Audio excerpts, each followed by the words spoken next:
Yo, what's up YouTube? Tigz here, bringing you guys on this game from Tarkov money making guide. In today's money making guide, we're going to be taking a look at the second part of the Interchange money runs. In the first one, I actually promised you guys I would make a second one, and this is the second video for you now. Just a note before we start, this run is going to be a lot safer than the first one, as not many people do this.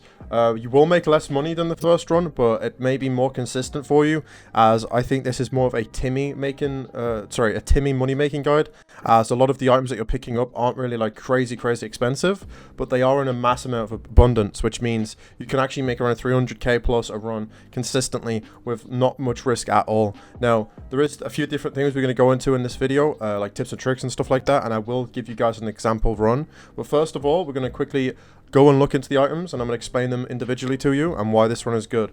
Another thing to note, if you are level 15, this is going to make you a lot more money per run, and depending on what time you sell these items, you can actually make upwards of 400 to 500k a run, depending on if people are buying out the items, etc, etc. So, first of all, if you're at level 15, perfect. If you're not, it doesn't matter. You can still make really good money on this run regardless.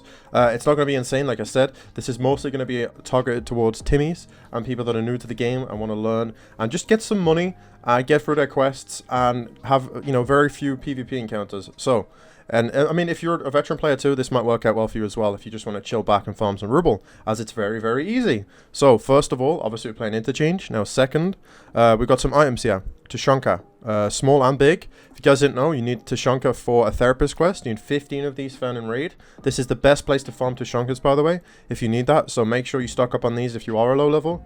By chance, you could be a low level for this Tushonkas, as a lot of people do get stuck on this with therapist. So remember, you need 15 of these, but don't worry.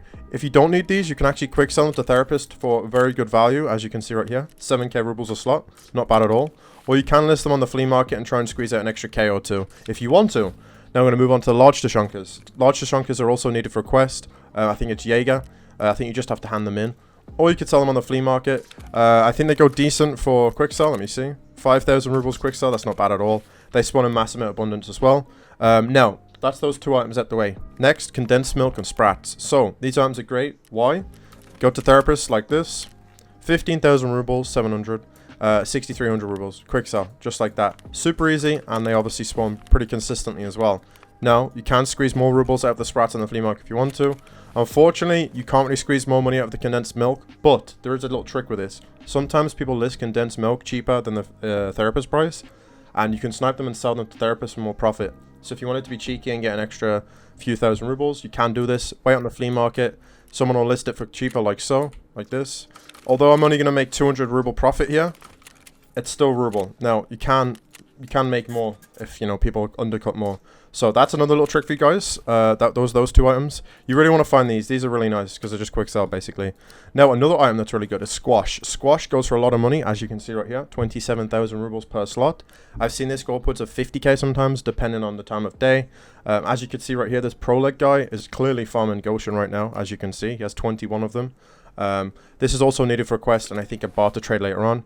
Another great item is the Tarkov. This always sits around 15,000 rubles on the flea market, which is fine. Now, there will be tax on these items a little bit, and it will suck unless you have intelligence level 3. But by chance you have in level 3 intelligence, you're probably going to be an experienced player anyway, so don't worry about that. But yes, you will get a little bit taxed on these items, unfortunately, which sucks. But like I said, they're also very good quick sell if you wanted to just quick sell them. But just, test it out. Let me know in the comment section below if you would prefer just quick selling them or put them on the flea market. Personally, for me, when I do these runs, I flea market them. Next, we've got the max energy drink. This also goes for around 10,000 rubles, which is pretty solid. I think the fee on this, the fee will be around like 1k, 2k. So you're making like 8k a slot on that. We have peas. I think peas are going for 8,000 rubles, not bad. Humpback is going for 8,000, herring is going for 12,000, and Sori is going for 8,000. Now, herring I have seen go up in price quite a bit, and same for Sori and humpback. These items do fluctuate quite a bit as well, so make sure you keep your eye on these items, because they will fluctuate, and you can make more money from them. But like I said, you can literally just quick sell these to the therapist if you wanted to. As you will see in the run, I will get a mass amount of these. Obviously, the last three items aren't really like big money. Peas are decent. but these 3 aren't really worth quick selling. So if you can, just whack those on the flea market. Even if you're undercutting for like 5, you know, you put it up for 5k and you're undercutting someone, that's still more money than you're going to be making quick selling those. So keep those items in mind. Try and flea market these if you can. And that is pretty much it for the items that we're going to be farming from this run. Like I said, why this run is so great is because there's a mass amount of them just spawning constantly, which you will see later on in the video. You can constantly just keep picking them up. Like, I will fill literally my pockets, my backpack, and my vest just with this loot. Alright, now we're going to quickly talk about one more thing before we actually go into it. Actually, 2 more things. So, loadouts. Obviously, you want to bring the biggest slots you can. If you can buy go on the flea market, try and buy the biggest backpack if you can. Terminators are great. Mechanisms are great. This backpack's great. Just try and get the biggest slots possible so you can do bigger hauls, right? Also, a little trick as well. You can buy this rig right here called the belt. This actually has a lot of slots and is always cheap on the market, so you could also use this. Now, that is the slots. We've gone over that. Personally, for me, I can just run the biggest stuff because I got max traders, which helps a ton. Now, we're going to go into servers. So, if you guys didn't know, you can actually swap your servers in this game very easily. All you got to do is come over to the menu like this on the battle state launcher. And then untick the auto selection. Doesn't matter if you auto EU or auto NA. Now, if you want to get easy raids, less players, less interaction with other people, and just farm very easily, this works at any type of money method. Just choose 1 or 2 servers like so, and play them. That is literally the trick. Now, there's also one more thing to this. If you want to play less action, go play nighttime. Nighttime, nobody plays. So make sure you look out for the nighttime raids and just go in. Unfortunately for me right now, there's not many, the time's not there for nighttime, so it's not going to be dark enough. So that sucks. And then there is one more thing, guys, that I almost forgot to say. This is the most important part. On the run, depending on your spawn, which I'll show you in a second, there is an area on the map called lockers. These lockers can spawn bitcoins, Rolexes, and gold chains, which all make you a ton of money. And you can incorporate this into your run as well if you want to be more efficient. But I recommend only doing the lockers in the video if you've got a close spawn, because if you do go there, there's a good chance players will come and contest you for it. So we'll crack into a raid in just a second, but just a reminder, only go to lockers in this video if you've got the best spawn possible. Otherwise, there's a good chance you will find somebody, and that will obviously slow you down on the runs. So we're going to crack into a raid now. I'm going to show you how a run would go for me, and I'll see you in a second. So guys, we're actually in the mall now. As you can see, we're over on Idea side of the map. What we're going to do is we can take a few different routes here. This is probably the best route if you do get the bridge spawn and come through Idea. If you do come through Idea, there's a good chance you're going to run into players. So I highly recommend, instead of coming through the front, you come all the way through basement. And then what you can do is you can come up this elevator like so and come around this way. Now, this area of the map is pretty quiet for the most part. You can run through here without risk. As far as I know, there is one spot here that people come to, and that is for a quest called the Goshan Documents, which is in right there. So that is the only worry you have to really have with this area of the map. And then all you want to do is wrap around, open this door like so, come on in, and then on your left we've got the spot that we're going to farm on repeat. So there's a few things to note before we start. Okay, guys, so I'm going to come over here. I'm going to start the run right around these shelves. The food can start spawning on these shelves like here. So just make sure you check these ones as well. Typically, I don't check all these. I skip them because it's inefficient. But literally the route is going to be all this area here.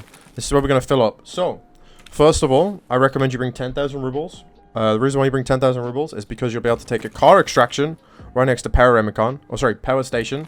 This extraction is random, I think. I think it's like 60% chance to spawn now or something like that. It's basically a truck. You pay like 6,000 to 10,000 rubles. You can extract through that, and it takes around 50 seconds. Now, you can bring that with you if you want to and check it. Or you can just do the normal traditional run through. Grab the loot and just leave via your normal extract, depending on where you spawned. Or you could do vest runs. Now, vest runs are decent, but you have to rely more on RNG to get items that are worth more. But this will probably be way less like riskier than doing full runs with backpacks, because you can get in and out so fast. So all you gotta do is, I'll show you later in the video, you come all the way along here, go down this way, there's a hole in the wall, you jump off the hole onto a truck down here, and then the extraction's right there. To note, the extraction you can't use a backpack, so it's pretty much only vest and gamma container for that. So if you want to do that, you're also welcome to do that as well. That will definitely keep you alive more. So we're actually going to get into the run now, okay? And I'm going to show you. It's nothing crazy. All we're doing is picking up food. So as you can see right here, that's 15,000 rubles. Humpback, that is easy rubles right there. What I like to do on my run, I like to hook this side and just go all along with a flashlight. Obviously, if you guys are watching this video, you're probably going to be going to do this on nighttime. Some of the items are a little bit buggy on the bottom shelves, so you may have to prone sometimes to pick them up. As you can see like that, it's a little bit annoying. And all you got to do, guys, just scan this fence. Like, you can even pick up the Amelia croutons if you want to, as you can just flea market all this stuff easily. I don't typically pick them up, but I mean, hey, why not, right? It's 3 rubles. You may as well if you are down that bad. So yeah, you pretty much pick all this up. You want to look out for squash and condensed milk. Those are the 2 big ones for rubles here. Once you find those, you can be like, oh, nice, I got a good item there. You can pick up the bottles of water as well for a quest later on for Jaeger. You can pick up the juice boxes as well. They are slot inefficient, so that means they're not really worth picking up that much. But I mean, if you're down bad on food, which by chance you are, you're a low level if you're watching this video, food and drink is definitely going to help you progress through the game, which is what's really nice about this run. And then we come around like so. Tashankas, I like picking Tashankas up. Good quick sell. To Therapist. Max energy, nice 10k right there. Another cola, which is great. These ones I don't typically pick up, the ice creams, because they're only 4,000 rubles, so you can skip on those if you want to. But the choice is yours if you got the slots. Juice boxes are pretty much the same as well. If you want to pick them up, you can. More Amelia croutons. Just for the sake of video, I'm going to pick everything up. Obviously, check this shelf as well. This shelf spawns a lot of the food as well. Squash again, that's really good. Get the juice box. Cola, that's really good. 2 colas, even better. Then I want to go along this shelf like so. More food. Herring. But yeah, guys, pretty much a lot of these items fluctuate, so you can actually make a lot more money than said at the start of the video if you pay attention to the prices. You know what I'm saying? Like, you can sell at the right times if you want to make more. The choice is yours, really, depending on how much you farm this area. And a good thing about this area is I feel like it'll always be relevant because everybody needs food all the time. So I feel like the price of these items will never go down no matter how much people farm them, because people always need food and drink for quests and just for normal survival. If you guys didn't know, this wipe they actually made like stamina and food drain a lot more than usual because they nerfed the skills, which really sucks. We're almost done with the run now, guys, so all you gotta do is come here. These ones, just prone for them. You should be able to grab them, no problem. Prone. Water. Tashanka again, perfect. And herring. And that is pretty much the run, guys. That is all the shelves. Now, like I said, you can get more loot further on this side of the map, but it won't be as dense and easier to pick up and safer as it is here. Now, as you can see in the inventory, look at all the food we got, guys. We got food forever, man. And this is just one run. So I spawned bridge side of the map, which means I've got Emicon extract, so that's exactly where we're gonna go. I will show you the shortcut extract if you wanted to do the vest runs, which if you are down bad and you want to be really, really safe, I recommend you do vest runs. Before we leave, I'm going to show you the Bitcoin spawns that I was talking about earlier on in the video, as this can make you a lot more extra ruble per run. All you want to do is run over here. Bear in mind, killer can spawn back here as well, so just be wary of that. And there is a lot of scout spawns back here. You're only going to want to hit this if you've got like the best spawn for it, or if you're feeling risky and you want to take the chance to get something better. The reason I haven't made this a guide video, the lockers, is because it's inconsistent. You don't really find bitcoins and stuff here very commonly on gold chains. It's just a lot of RNG. You can find some ammo sometimes, but it's not really worth picking up. All you want to do is you want to come along here like so, scan the lockers. There we go, there's a gold chain, that's 24k rubles to Therapist. And you will see bitcoins here as well, occasionally. And it's pretty easy to see them because they stand out, which is really nice. In the case of this run, we only got 2 gold chains, which is unfortunate. But like I said, guys, that's a little extra thing you can do before leaving the raid. So now we're going to quickly go over the extracts before we leave. So, we're coming up on the hole in the wall now, which is the Backpackless Extraction. What you want to do is, you want to come to these 2 containers like so, next to this big spool of wire. And you want to jump on this, jump down. If I get my stamina.